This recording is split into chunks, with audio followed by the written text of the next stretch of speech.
Left hand one was your before, okay, and your right hand one is the after, okay. Now I'll send this through just a video, so you have this as a reminder, okay. Yes.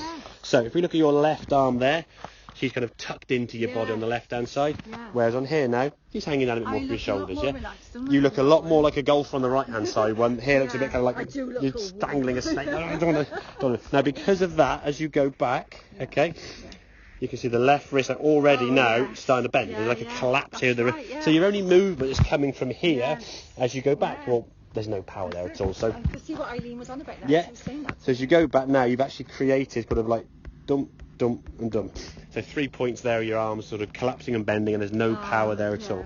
Yeah. Whereas this one, as you go back, once the arms hang down, okay, you can see your arm now moving back a lot more. Yeah. Your shoulders are starting to rotate, and you're creating somewhere towards that L shape. Still a work in progress, but at the same time, compared to that, it's a lot much more improved, okay? Now, when you went back to this one, because that's as far as you went back, you can see now, as when you're trying to come down, trying to drop the club down, and even though you're dropping down, the club now is above the top of the ball, so you missed it. Your arm's all tucked in, you've dropped down low, and hang on, that hasn't worked, okay?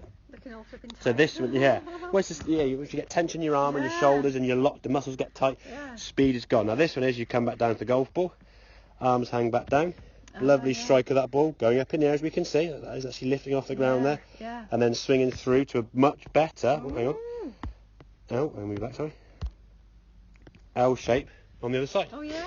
Okay, so you're making more of a fuller movement there, rather than kind of this sort of elbow, just this kind of motion going on. You're actually creating a little bit more of this. Now again, you're not keeping your arms straight, you're not locking your arms, just allowing the arms to push back and forth as you go back. As they get to kind of sort of knee height, the wrists start hinging on both sides.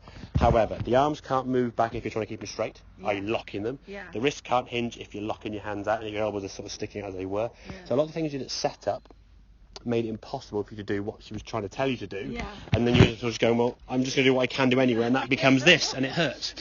So setup is going to be key. So always start with the club first, as we said, club down behind the golf ball, left arm on first. That's going to be, because it's your strong arm anyway, get her right, get the left hand on correctly. Once your left hand's on good, your right hand now just sits underneath with a little bit of a shoulder tilt. Don't sort of bring your left arm up to try and compensate, because obviously both hands are different height. So let your arm hang down. So it's set up there now when you stand this way. If we look at where your hands are, if I do this, well, yeah, exactly. You look at there, your shoulders. What you want to try and do is your shoulders are kind of there, because that's kind of how your hands would sit. So your shoulders are just a smidgen tilted. Not sort of dropping loads, but at the same time, there needs to be a slight adjustment, okay? So once you've got there now, we can hinge on the way back, hinge on the way through, and hit a good shot. Okay. Keep the swing nice and simple. Just push the arms away. As I would practice that. The simple example, so just take yourself from in front of you and just turn it this way. Look at your left wrist. You wouldn't think about your left wrist staying straight. You just go. Someone's down to turn to the right. There you go. You wouldn't go and do that.